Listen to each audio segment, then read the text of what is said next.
you've been called the Princess of Mbira. How does that title sit with you? I just play Mbira. People call me what they like. Others say princess, others say queen, whatever. But me, I'm just Masiek. Okay, nice. What inspired your journey into the creative world and poetry, music, and now writing? I would say those are natural gifts, my calling from God. I just kind of knew I was gifted artistically even when I was young, and singing as a family, and then going to school, also just realizing that you're one of the best voices in class. Yeah, so as I grew up, my parents never stopped me from following my passion. Also, my teachers helped to groom me. So then that made it easy to know who I was and what my gifting was and to follow it. Okay, your book, Ask Me Again, is a mix of poetry and social commentary. What was the seed that grew into this collection? This one was my first book, and it was inspired by, I would say, women issues, the good, bad, and the ugly. So it was a discussion of stuff that women go through, in the hopes that it touches women who are going through those things, but also, and perhaps more importantly, in the hopes that men would read and also discover a bit more about women. Okay, you mentioned that you were discussing things that affect women. Yeah. Can you briefly explain or mention some of the things in particular? For instance, there are poems that talk about fibroids. And if you don't know what fibroids are, then you need to read the poems. Fibroids are a health condition that certain women go through.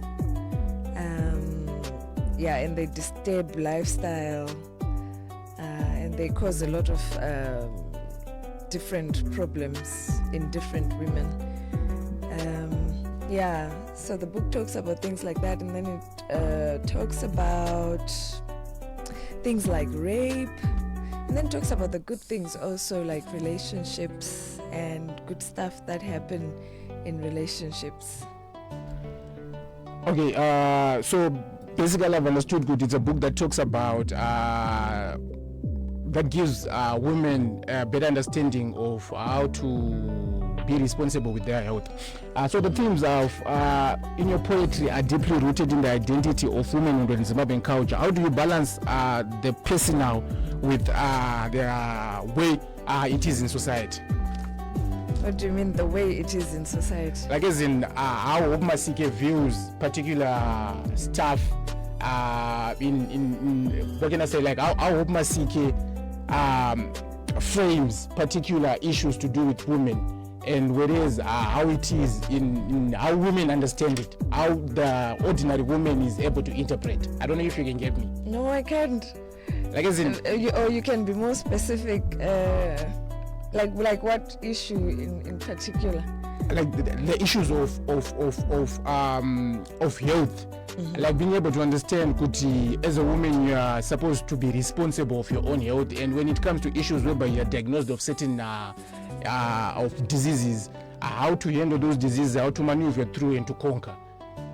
So I don't know if you get me, like as in Kuti, how do you balance the two? As in Kuti, there are some women then they think good, Hope is a musician, so she doesn't, like as in, she doesn't go through certain stuff, you understand? Like I can give an example. Probably you are I wouldn't necessarily say a survivor of a fibroid issue, but you understand it more, that you picture it to the woman in a way that she understands. So how do you balance the two of being able to put health issues in a way that people understand it? Same applies as your music, as same applies as your poems. Okay, I think that's where the gift comes in. What I was saying, that I think mine is a gift that God bestowed upon me, and I think most creatives have that gift to speak through their artwork, and the gift is being able to put it in a language that's easily consumable to, for lack of a better term, to the layman, or in a way that's entertaining to the masses while you're talking about a pertinent issue. Okay, so what does the title Ask Me Again mean to you? Ask Me Again was derived from one of the poems in the book, and the poem talks about a young love from many years ago, and then the two meet again much later, and they had kind of asked each other out kumahumbre. Now they're grown up and they're talking about the lady or the guy is saying, ask me again now that we are grown up. That's what the title is based on. They connected from a young age, then they meet up. Yes. Okay, I understand. So let's talk about your music. How do you literature voice per se and musical voice influence each other? I think they're the same thing. When you listen to music, it's just poetry that's put to melody. Yeah, I don't think they're very different. They're very married to each other. Okay, so the mbira is central to your music. What does this instrument represent to you? Mbira represents my roots, my heritage. Okay, the Zimbabwean, I'll take it to say like it gives an African identity, right? Okay. Exactly. Have you faced challenges bringing traditional instruments into contemporary spaces, especially as a woman? No. I think we are very fortunate. This current era, there is an influx of mbira bands, mbira music. I think we're in a very fascinating era, very fascinating times here in Zimbabwe. So mbira is one of the nicest instruments you can have at this time in the history of Zimbabwean music. You often blend traditional Zimbabwean elements with modern styles. How important is cultural preservations in your art? It's very important because it's looking to the future and looking into the future and deciding that you want something to live longer than you. So it's important for us to carry mbira with us in whatever different things we do with it, so that we lease it a longer life, and then younger generations can also inherit the heritage from us just as we inherited it from our ancestors. So fusing it with different styles of music is one of the ways of doing that. It expands the instrument's life. That's nice. So who are your biggest creative influence in Zimbabwe and beyond? Oh, there are so many. Can you mention a few? Let's start with the Zimbabweans one. Or we can start with the ones that are abroad. There are so many. I'm certainly going to miss out some who are very important to me, but I'll just mention the ones who come to mind right now. People like, obviously, you cannot talk about Zimbabwean music and not talk about, let me say, Prudence Katomeni to start with. She has an amazing voice, very inspirational voice. I like Ja Preza. He has done amazing things with mbira music and gone beyond. I like Winky D. He's really, really great with music for the masses. Felinandi, she has broken glass ceilings. She's doing amazing things. And with her, I'll also mention musicians like Jema, like really the whole five that are at the Nubian Notes concerts, you know. Yeah, there are many. I literally I can mention every musician in this country and speak to their strength and how their strength inspires me. Internationally, I like Beyonce because I think she's a serious hustler.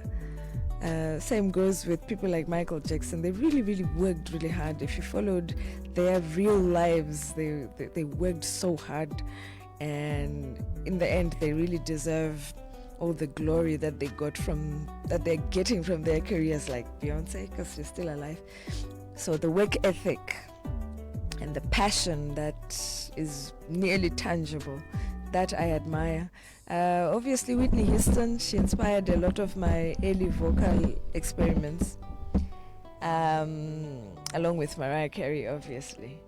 Yeah, like I said, I'll just mention those few, but there are millions and millions. Oh, so how do you see the role of Zimbabwean artists in shaping national consciousness? Artists are the loudspeaker of any society. Artists are a reflection of any society. So it is important for artists to be empowered and to be educated. And by educated, I don't just mean the formal education that we get in school, but to know their craft and to know precisely what they stand for. Because as artists, we are always in front of microphones. What we say is amplified and inspires and influences a lot of people. So artists have that big role in any society. And when it comes to us as Africa, even if you look at us culturally, a lot of things used to be done through music. Kana pane munhu aida kutsiurwa paya paya tiri kufonda munhu aiimbwa zvakanaka musong, but aiziva kuti ndiye ari kurehwa. Yeah, so I think musicians are nearly the backbone of the country. We are the soundtrack to people's lives, the good, bad, and the ugly. You always have music to accompany you. Yeah. So, what does being an African creative mean to you in today's globalized world? Oh, these are fascinating times for sure. Unlike formative years of African music internationally, where our music was clustered in the group world music and it was expected to sound a certain way, now us as Africans, I feel like we have so much more liberty to explore a lot more musical spaces. And also, of course, the fact that now we have social media and there's so much more you can do on your own as a musician, even if you're on the continent of Africa. There's AI also, so many things that we can do on our own now. It gives us so many more tools to work with as African musicians, so much so that sometimes the term African musician can only be seen or known about when someone says, I am an African musician. You can sound as international as you want. You can market yourself as international as you want. Really, in our times now, the sky is truly the limit. Okay, so how does your voice both literally and artistic change over the years? Oh, I think artistically I can answer to that. As you grow older, you learn more about life, from your life and then from the lives of people around you, friends and family. You have a bigger bag of knowledge about life. You gain more wisdom as you grow older. So I believe my voice addresses pertinent issues now more than before. I am not the best example of a pop musician because I like focusing on things that add value to life besides entertainment value. And I find that has sharpened more and more as I have grown older. Literally speaking, I don't know if my voice has changed. Of course, it would have developed positively from the exercise and being on stage often. Then it gets better, obviously. But I don't know if there's any significant change. Okay, so what keeps you grounded or inspired when creative burnout hits?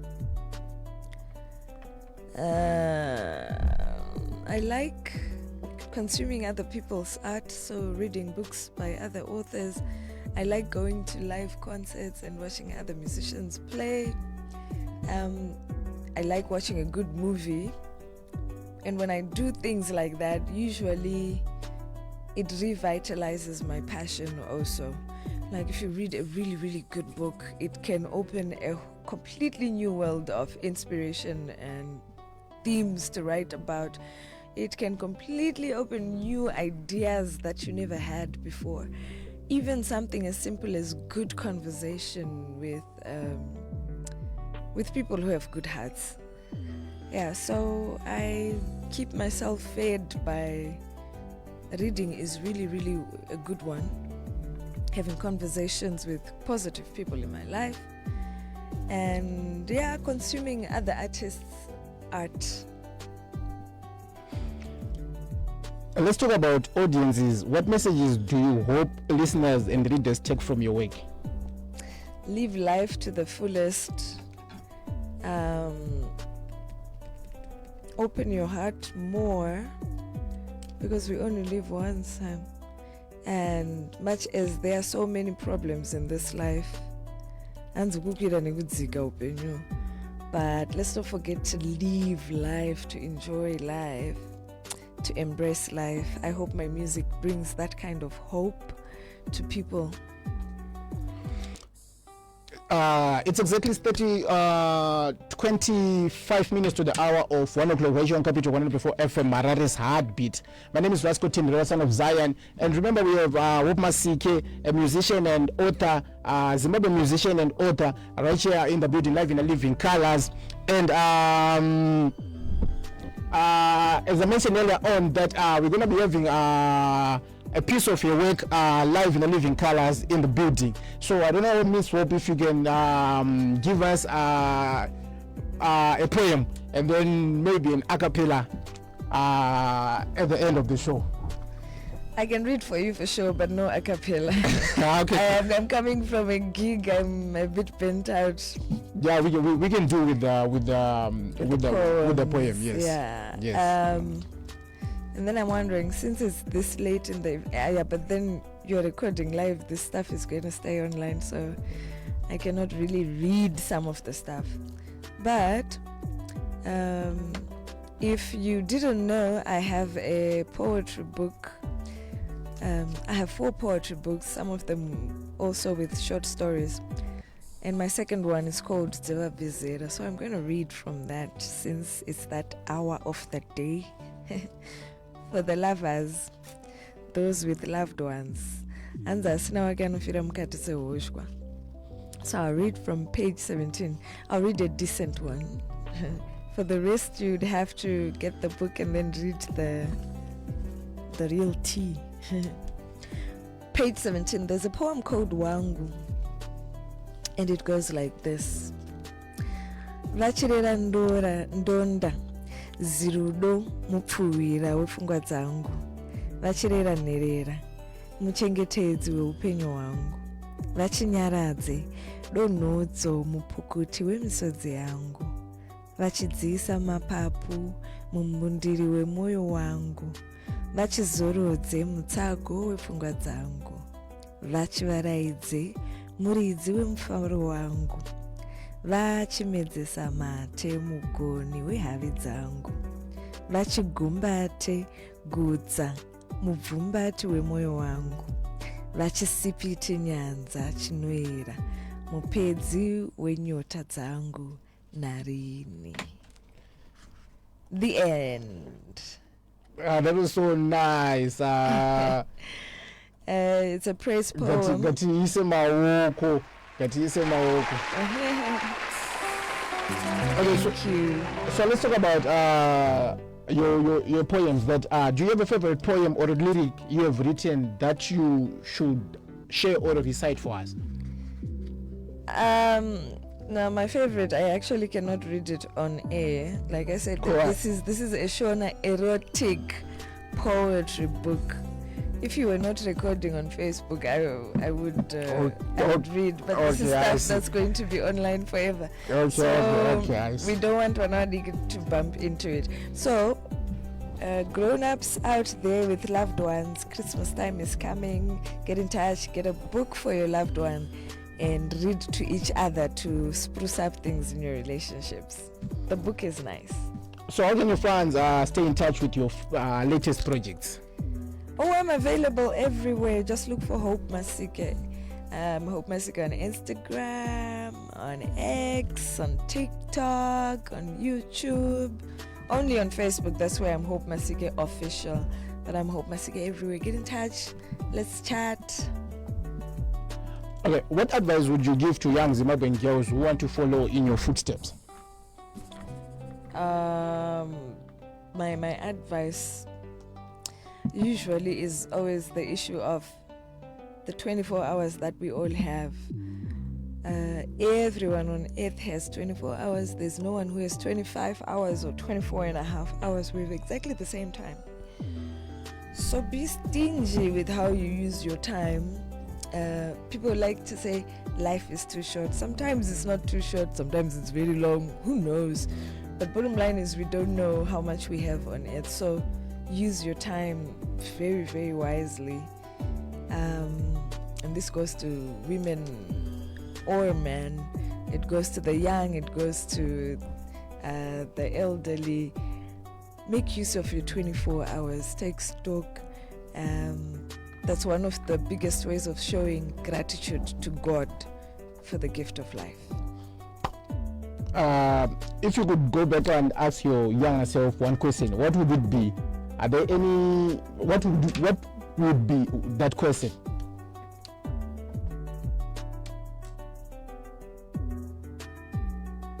I've never asked myself that. Nothing. I don't think I have anything to ask my younger self. Okay, so are there any upcoming books or albums or collaboration that we could look out for? There is a lot that is coming. Okay, so where can people get hold of these projects in terms of stream platforms to access these particular projects? Where you find all the other projects, these days you find music on Apple Music, even YouTube Music, books, or you find them on Amazon. Locally, you can get in touch with House of Books. They distribute my books. And Orange Elephant in Bulawayo, you can find my books there. And also you can just get in touch online and ask me where you can find whatever you're looking for. But the best way is just to follow pages and get notifications every time there's something new. What of numbers, contact details to get hold of you? You can get hold on 779-626-881. Can you repeat the number again for those? 779-626-881. That's very nice. So, Zimbabwe, it's exactly 18 minutes to the hour of 1 o'clock ratio on Capital 104 FM Marare Sabit. And as I mentioned earlier on, that we're going to be having LB Chapo in the second hour, that is from 1 up until 2 o'clock. And right now, we got to say goodbye to Miss Hope Masike, ratio on Capital 104 FM Marare's Heartbeat. It's exactly 18 minutes to the hour of 1 o'clock. My name is Rass, Kotini, son of Zion. Shout out to one boss Makari Chipa Waterfalls. Nice to know that you're connected. Taking us through is Ishendins Wendokufara by Hope Masike. Stay tuned. We're taking charge. We're taking control. Yeah, we're taking over. We're taking over the airways in Harare. Let's go. Capital 100.